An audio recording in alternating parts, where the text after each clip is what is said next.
जब जब चुनाव नजदीक आते हैं तब तब ईवीएम पर सवाल खड़ा होता है कि क्या ईवीएम में फिर से धांधली हो सकती है, क्या ईवीएम और बीजेपी के बीच साठगांठ है। हालांकि अभी तक हम देख रहे थे कि दिल्ली के विधानसभा जो चुनाव खत्म हुए उसके बाद भी ईवीएम पर सवाल खड़ा हो रहा था, लेकिन जो अरविंद केजरीवाल हैं, आम आदमी पार्टी के संयोजक, उन्होंने साफ कहा था कि ईवीएम में कोई दिक्कत नहीं है, दिक्कत हमारे अंदर थी, हम लोगों को अपनी तरफ ला नहीं पाए, लेकिन आगे कोशिश करेंगे। ये बड़ी बात अरविंद केजरीवाल ने कही।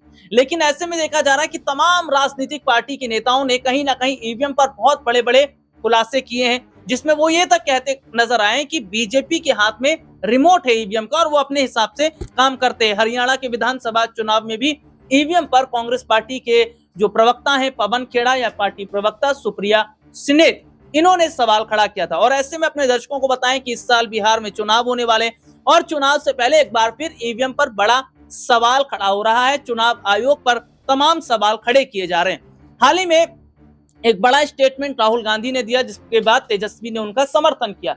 देखिए खबर क्या है, राहुल गांधी वर्सेस ईसी यानी इलेक्शन कमीशन। राहुल के आरोपों पर चुनाव आयोग की दो टूक, विपक्ष के नेता सीधे भेजें पत्र, जवाब तभी दिया जाएगा।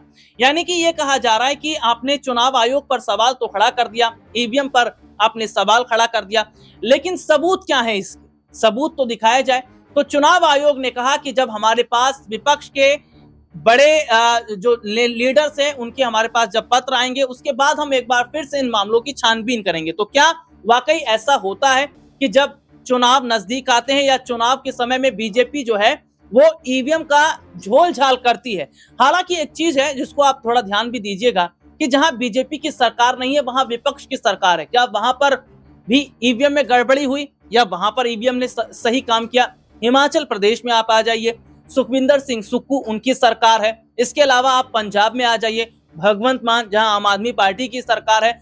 तो यहाँ पर यह देखा जा रहा है कि क्या यहाँ पर भी ईवीएम का झोल हुआ है या यहाँ ईवीएम ने सही तरीके से काम किया है। देखिए जब विपक्ष की सरकार बन जाती है, देखिए जम्मू कश्मीर में अगर हम चलते हैं तो जो मौजूदा समय के जो मुख्यमंत्री हैं उमर अब्दुल्ला, उन्होंने भी कुछ समय पहले ईवीएम को लेकर बात कही थी कि भैया ये सब कुछ नहीं होता, ये एक मनगढ़ंत कहानी होती है और जनता अपने हिसाब से तय कर लेती है कि किसे वोट देना है, किसे नहीं देना है। हालांकि तेजस्वी यादव ने यह जरूर कहा था कि भैया चुनाव आयोग को इस बारे में संज्ञान जरूर लेना चाहिए। बसपा सुप्रीमो मायावती का भी अक्सर इन मुद्दों पर बयान आता रहता है कि कहीं ना कहीं चुनाव आयोग और बीजेपी की साठगांठ है।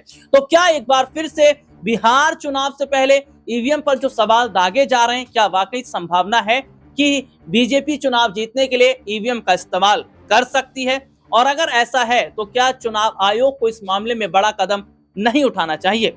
फिलहाल इस खबर में इतना ही, फिर आपसे दोबारा मुलाकात होगी, तब तक के लिए इजाजत दीजिए। नमस्कार।